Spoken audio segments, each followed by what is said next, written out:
अस्सलाम स्टूडेंट्स, आज हमारा इंट्रोडक्शन लेक्चर है about Turbo C plus plus. Turbo C plus plus एक सॉफ्टवेयर है जिसमें हम सी प्लस प्लस लैंग्वेज के कोड लिखते हैं। क्लास में हमने इसको एज ए थ्योरी पढ़ा था कि हमारे पास ये एक सॉफ्टवेयर है, इसका इन्वायरमेंट हमने देखा था। आज मैं एज ए इंट्रोडक्शन लेक्चर आपको इसको विजुअली दिखाऊंगी कि टर्बो सी बेसिकली इन्वायरमेंट कैसा है और किस तरह से हम इसमें प्रोग्राम लिखते हैं। तो इसको स्टार्ट करने के लिए आपको मैंने कहा था कि हमारे पास एक आइकन मौजूद होता है, आपके पास डेस्कटॉप पे मौजूद होगा। जब आप टर्बो सी को इंस्टॉल करेंगे, ये MSC, ये टर्बो सी प्लस प्लस के नाम से आपको ये आइकन नज़र आ रहा है। अगर डेस्कटॉप पे ये आइकन मौजूद नहीं है तो आप अपने प्रोग्राम में कंप्यूटर पे जाके, माय कंप्यूटर पे जाके आप फोल्डर ओपन करें। तो माय कंप्यूटर में आपके पास सी ड्राइव होती है। सी ड्राइव पे अगर आप जाएं तो ये देखें टर्बो सी के नाम से फोल्डर मौजूद है। आप इस पे क्लिक करें तो इसमें आपके पास इसकी सारी फाइल्स मौजूद होती हैं। इसमें हमने इंक्लूड फाइल्स पढ़ा था जिसमें हमारे पास सारी लाइब्रेरी हेडर फाइल्स मौजूद होती हैं। ये आपको नज़र आ रही होंगी, allocation.h, asset.h। ये हेडर फाइल्स जो हमें हमारे प्रोग्राम में चाहिए होती हैं वो सारी इस फोल्डर के अंदर, हमारे पास इंक्लूड के फोल्डर के अंदर मौजूद होती हैं, जिन्हें हम प्री प्रोसेसर डायरेक्टिव्स के थ्रू अपने प्रोग्राम के साथ लिंक करते हैं। जिसमें ये iostream.h की ये देखिए आपको नज़र आई है, जो हम अपने प्रोग्राम में यूज़ करते हैं। और बहुत सारी डिफरेंट फाइल्स, हेडर फाइल्स यहाँ पे मौजूद हैं जो हमें रिक्वायर्ड होती हैं। इसी तरह यहाँ पे लाइब्रेरी का फंक्शन है जिसमें हमारे पास ऑब्जेक्ट कोड मौजूद होता है। जितने प्रोग्राम्स हमने लिखे हैं वो यहाँ पे स्टोर होते हैं। इसके अलावा हमने पढ़ा था कि बिन में सारे सोर्स प्रोग्राम्स .cpp जो सोर्स कोड की फाइल्स होती हैं वो स्टोर होती हैं। ये बेसिकली वो फाइल्स होती हैं जिनमें हाई लेवल लैंग्वेज का कोड लिखा हुआ है। इसके बाद हमारे पास ऑब्जेक्ट फाइल्स होती हैं जिनमें हमारे पास ऑब्जेक्ट कोड लिखा हुआ मौजूद होता है। अब ये डिफरेंट इसमें फाइल्स मौजूद हैं जिसमें हमने कोड लिखा हुआ है। तो अगर हमने सी प्लस प्लस को ऑन करना है तो ये देखें, ये TC की एप्लीकेशन के नाम से यहाँ पे पड़ा हुआ है। तो हम यहाँ से भी इसको ओपन कर सकते हैं। ओके, और जो हमारे पास वो सॉफ्टवेयर मौजूद है हम उसको भी कर सकते हैं। देखिए यहाँ से, अच्छा जी, वैसा ही एक आपके पास मौजूद होना चाहिए।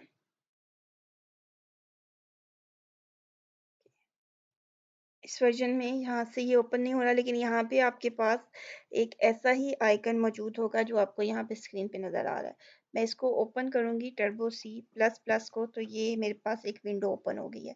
इसमें हम start Turbo C plus plus पे क्लिक करेंगे और आपके पास ये एक विंडो ओपन हो गई है जो कि टर्बो सी प्लस प्लस की विंडो है। जो मैंने आपको बुक पे आपने पिक्चर में देखा था कि हमारे पास इस तरह की एक विंडो ओपन हो जाती है जिसमें ऊपर मेन्यू मौजूद है, डॉटेड ग्रिड मौजूद है और नीचे एक स्टेटस बार मौजूद है। यहाँ पे फाइल का मेन्यू है, एडिट का मेन्यू है, सर्च, रन, कंपाइल, डीबग, इनको हमने डिटेल में पढ़ा था। फाइल पे जाके आप एग्जिस्टिंग फाइल को भी ओपन कर सकते हैं और न्यू करके एक नई फाइल आपके पास ओपन हो जाती है। ये इंटरफेस आपके पास टर्बो सी प्लस प्लस का मौजूद होता है। एडिट के मेन्यू में आपके पास कट, कॉपी, पेस्ट और अंडू रीडू की ऑप्शंस मौजूद होती हैं। आपने यहाँ पे कोई भी अपना प्रोग्राम लिखा, यहाँ पे जैसे इंस्ट्रक्शंस लिखी हुई हैं, हैश इंक्लूड आप कीबोर्ड से टाइप करते हैं। ये कर्सर आपको एक ब्लिंक होता हुआ नज़र आ रहा है। जहाँ पे ये कर्सर ब्लिंक हो रहा होता है बेसिकली उस एरिया पे आप लिख सकते हैं। ओके, यहाँ पे मैंने हैश इंक्लूड stdio, क्योंकि ये सी लैंग्वेज का प्रोग्राम लिखा हुआ है, मैं इसको यहाँ पे रिमूव करके आयो स्ट्रीम डॉट एच कर देती हूँ। तो ये बेसिकली हमने एक हेडर फाइल इंक्लूड करवा दी है सी प्लस प्लस की। अब इसमें प्री प्रोसेसर डायरेक्टिव है which was this part of our structure. उसके बाद void मेन का फंक्शन है जो कि हमने कहा था कि हमारे प्रोग्राम की इंट्रेंस है। और उसके बाद फॉर लूप लिखा हुआ है। इससे फिलहाल मैं यहाँ से देखें एडिट करके क्लियर कर देती हूँ सिलेक्टेड पार्ट को, और यहाँ पे मैं लिख देती हूँ सी आउट, और ये एंगुलर ब्रैकेट क्योंकि सी प्लस प्लस में हम आउटपुट के लिए सी आउट यूज़ करते हैं। और यहाँ पे मैं लिख देती हूँ माय फर्स्ट प्रोग्राम।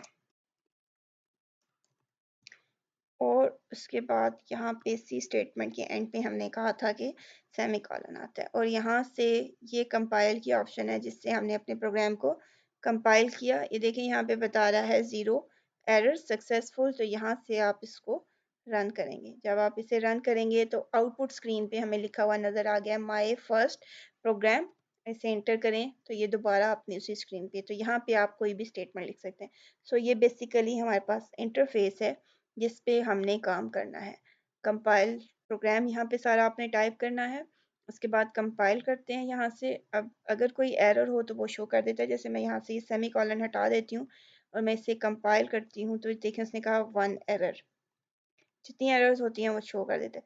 और ये देखें एरर की डेफिनेशन यहाँ एंड पे आ रही है, ये मैसेज शो हो रहा है स्टेटमेंट मिसिंग, और ये 5 लाइन पे वो बता रहा है कि 5 नंबर लाइन में स्टेटमेंट मिसिंग है, सेमी कॉलन यहाँ पे हमने नहीं लगाया हुआ था, इसलिए वो यहाँ पे बता रहा है कि स्टेटमेंट मिसिंग है। मैं यहाँ पे सेमी कॉलन लगाऊंगी और एरर को रिमूव करके दोबारा जब कंपाइल करूंगी तो वो 0 हो गया। और फिर आप उसको यहाँ से रन करते हैं तो आपके पास वो प्रोग्राम एग्जीक्यूट हो जाता है। इसी तरह यहाँ पे डीबग की ऑप्शंस हैं जिसमें वॉचेस और ब्रेक पॉइंट्स हमने पढ़े थे, यहाँ से आप उनको इम्प्लीमेंट करते हैं। इसी तरह आपके पास ट्रेस इनटू और स्टेप ओवर जो हमने एरर फाइंडिंग पढ़ी थी वो इसमें मौजूद हैं। इसके बाद हमारे पास जो ऑप्शंस हैं डायरेक्टरी सेट करने का, हमने पढ़ा था कि ऑप्शंस में जाके डायरेक्टरीज पे आप क्लिक करें तो ये डायरेक्टरी का एक विंडो ओपन हो जाती है जिसमें आप इंक्लूड लाइब्रेरी सोर्स और सोर्स डायरेक्टरी जो आपके पास हैं आप इनको सेट कर सकते हैं। तो इस तरह से इस इंटरफेस में हम इनको इम्प्लीमेंट करते हैं।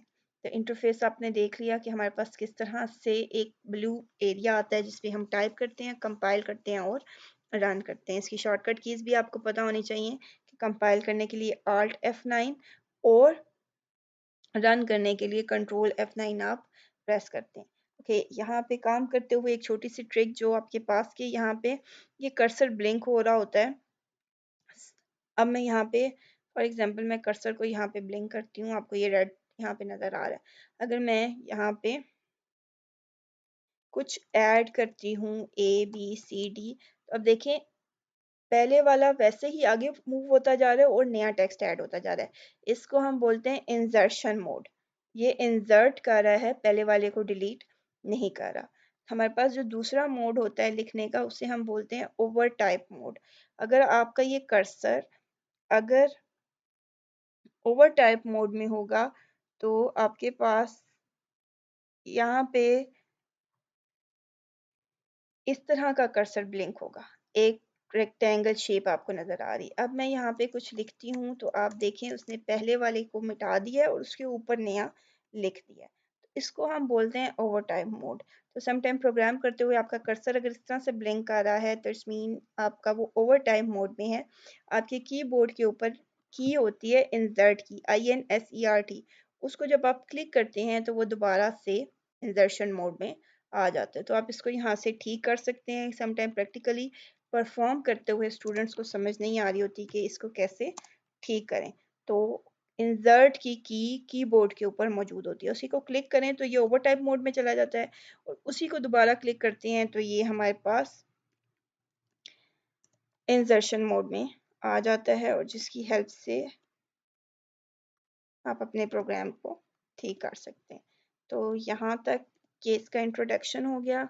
अब इस फाइल को अगर हमने इसको क्लोज करना हो तो यहाँ से ये देखें क्वाइट की ऑप्शन आ रही है और साथ इसकी शॉर्टकट की भी बता रहा है। अगर हमने इस प्रोग्राम को सेव करना हो तो सेव एज करेंगे, यहाँ पे सेव फाइल एज आप इसका नाम लिखें, कोई भी जो आपकी फाइल का नाम है। मैं यहाँ पे इसको फर्स्ट का नाम दे देती हूँ और इसको ओके कर दें तो वो फर्स्ट डॉट CPP के नाम से आपकी फाइल अब सेव होगी। अब आप इसे सर्च भी कर सकते हैं आइंदा अगर आपको दोबारा यही प्रोग्राम चलाना हो तो। यहाँ से आप इसे क्वाइट करेंगे तो ये विंडो आपकी क्लोज हो जाएगी। तो ये बेसिकली हमारे पास इंटरफेस था C++ का जिसमें हमने प्रोग्राम लिखने हैं। आज हमने चैप्टर नंबर 3 जो है आपका, जिसमें प्रोग्राम लिखना पहले सीखेंगे और फिर प्रैक्टिकली हम उनको यहाँ पे रन करके भी देखेंगे। उसमें हमने पढ़ने हैं elements of C plus plus, elements of C plus plus या एलिमेंट्स ऑफ प्रोग्रामिंग। तो elements of C plus plus में हमारे पास सबसे पहले आ जाता है, जब भी हम प्रोग्राम्स लिखते हैं तो हमारे प्रोग्राम के अंदर कुछ आइडेंटिफायर्स यूज हो रहे होते हैं। आइडेंटिफायर्स क्या हैं और उनको हम कैसे यूज कर सकते हैं ये हम देखते हैं। आइडेंटिफायर्स बेसिकली सिंबल्स होते हैं जो किसी ऑब्जेक्ट को रिप्रेजेंट कर रहे होते हैं। अब ऑब्जेक्ट्स क्या क्या हैं, हमारे प्रोग्राम के अंदर डिफरेंट ऑब्जेक्ट्स यूज़ होंगी। हम फंक्शन यूज़ करेंगे, हम वेरिएबल्स यूज़ करेंगे, हम कीवर्ड्स यूज़ करते हैं। इसी तरह हम और बहुत सी चीज़ें यहाँ पे यूज़ करेंगे, कांस्टेंट यूज़ करते हैं। उनको जब हम कोई स्पेशल सिंबल दे देते हैं, कोई स्पेशल आइडेंटिटी दे देते हैं, तो हम कहते हैं कि वो उनके लिए एक एज ए आइडेंटिफायर काम कर रहे हैं। तो हम कह सकते हैं identifiers are the names used for variable, constants, functions, etc. जितनी ऑब्जेक्ट्स हम यूज करते हैं अपने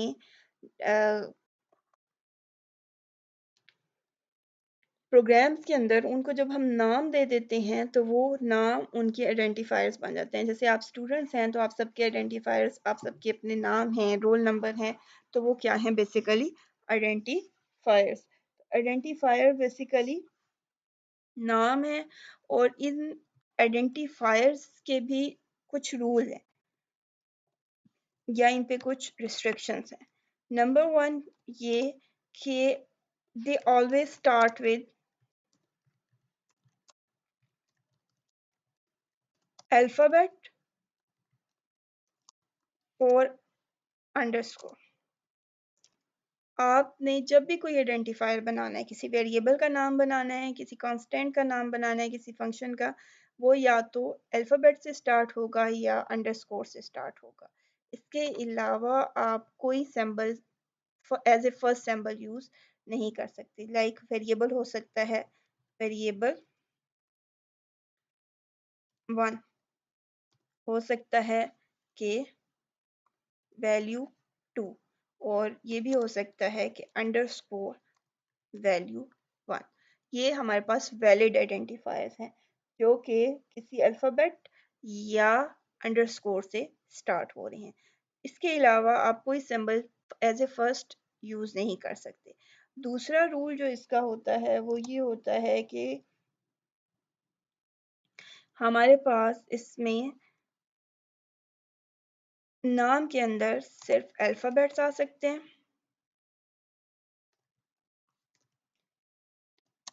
नंबर्स आ सकते हैं और अंडरस्कोर आ सकता है।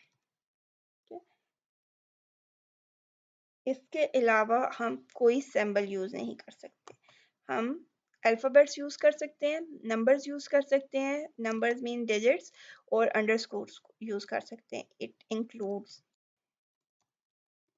इसके अलावा आप कोई स्पेशल सिंबल यूज़ नहीं कर सकते। जैसे मैं यहाँ पे लिख सकती हूँ जैसे मैंने यहाँ पे बल्कि लिखा वेरिएबल 1, या मैं यहाँ पे लिखूँ वेरिएबल अंडरस्कोर 1, तो ये वैलिड है। लेकिन अगर मैं लिखती हूँ हैश वेरिएबल, या मैं लिखती हूँ वेरिएबल डॉलर साइन के साथ, और या मैं लिखती हूँ वेरिएबल स्टार साइन के साथ, तो ये सारे इनवैलिड हैं। इन सब को एज ए आइडेंटिफायर यूज नहीं किया जा सकता। तो फर्स्ट रूल इज कि ये अल्फ़ाबेट या अंडरस्कोर से स्टार्ट होंगे। सेकेंड रूल इज कि इसमें हमेशा अल्फ़ाबेट, नंबर्स या अंडरस्कोर आ सकता है, इसके अलावा कोई स्पेशल सिंबल नहीं आ सकता। और तीसरा जो इसका रूल है कि रिजर्व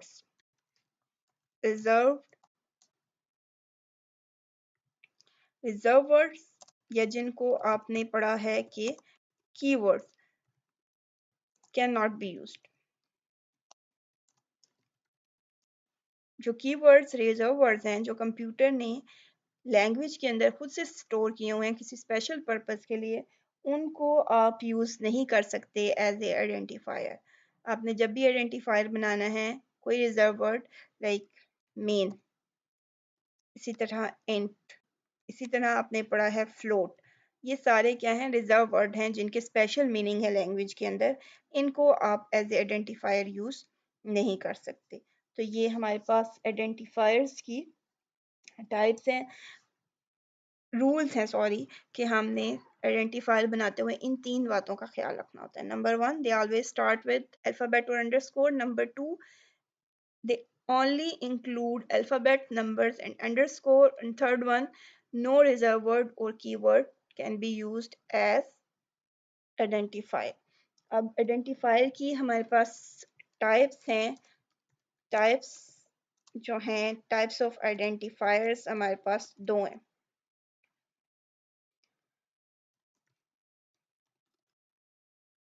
नंबर वन है स्टैंडर्ड आइडेंटिफायर। स्टैंडर्ड आइडेंटिफायर वो आइडेंटिफायर्स हैं जो कि सी लैंग्वेज में पहले से डिफाइंड है। सी स्पेशल मीनिंग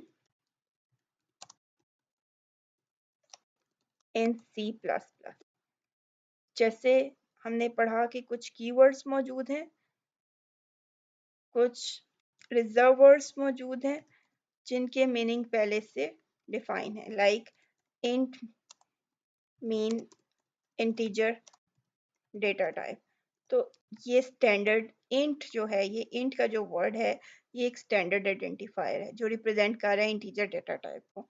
इसी तरह मेन जो है, ये मेन फंक्शन का नाम है जो कि कंप्यूटर लैंग्वेज के अंदर पहले से डिफाइन है। तो ये मेन का वर्ड जो है ये स्टैंडर्ड आइडेंटिफायर है। इसी तरह फ्लोट का वर्ड यूज़ किया जाता है फ्लोटिंग पॉइंट नंबर्स के लिए या डेसिमल नंबर्स के लिए।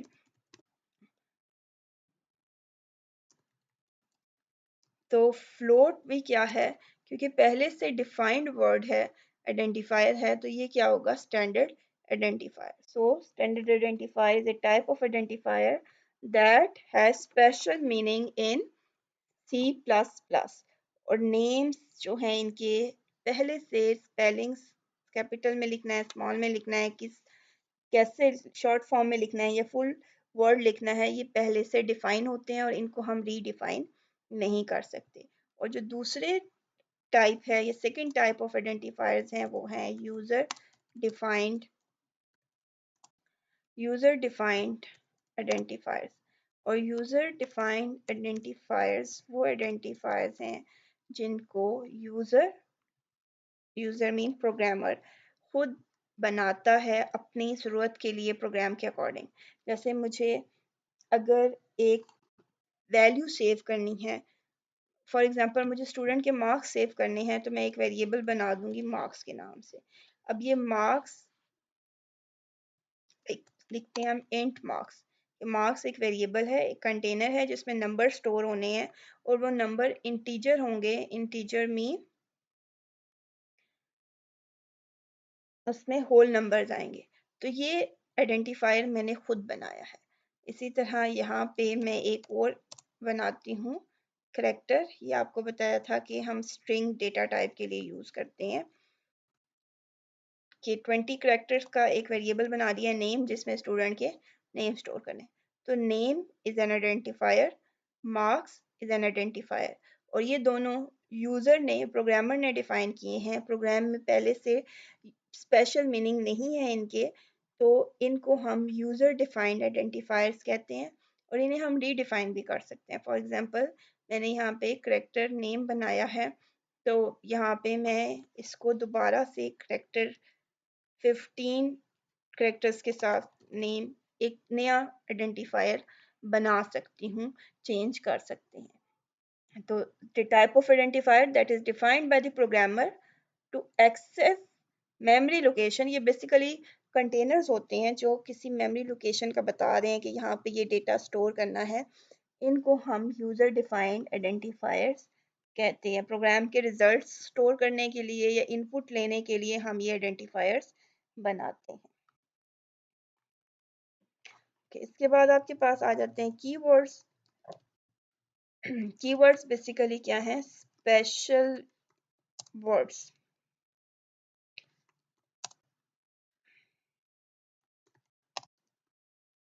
स्पेशल वर्ड्स, और हम कह सकते हैं रिजर्व वर्ड। ये वो वर्ड्स हैं जो कि स्पेशली लैंग्वेज के अंदर डिफाइन हुए होते हैं।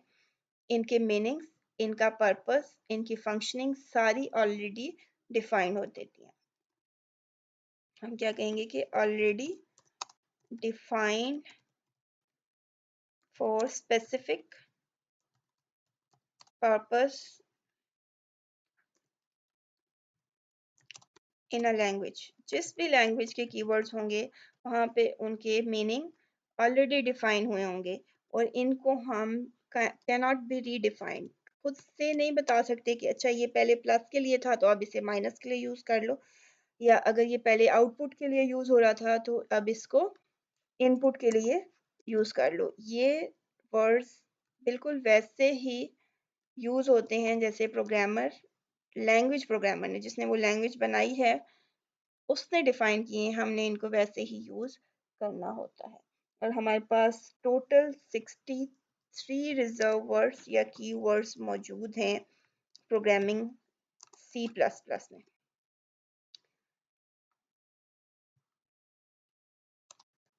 ओके, आप सी लैंग्वेज आपने पहले पढ़ी है, उसमें 32 कीवर्ड्स मौजूद थे,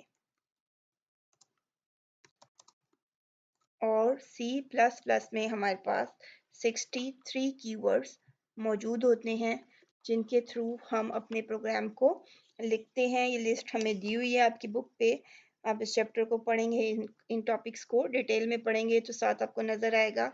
बहुत से हमने यूज़ किए हैं और हम करेंगे इंट, फ्लोट,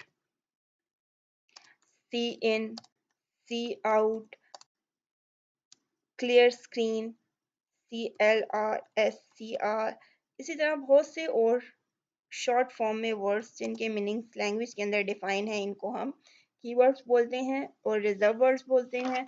और ये हमारे पास six total number of keywords in C plus plus are 63, और सी लैंग्वेज में 32 होते हैं। नेक्स्ट क्लास में इंशाल्लाह, नेक्स्ट लेक्चर में हम डेटा टाइप्स पढ़ेंगे और आगे प्रोग्राम्स की डिटेल्स पढ़ेंगे कि किस तरह हम प्रोग्राम बनाना शुरू करते हैं। अल्लाह हाफिज़।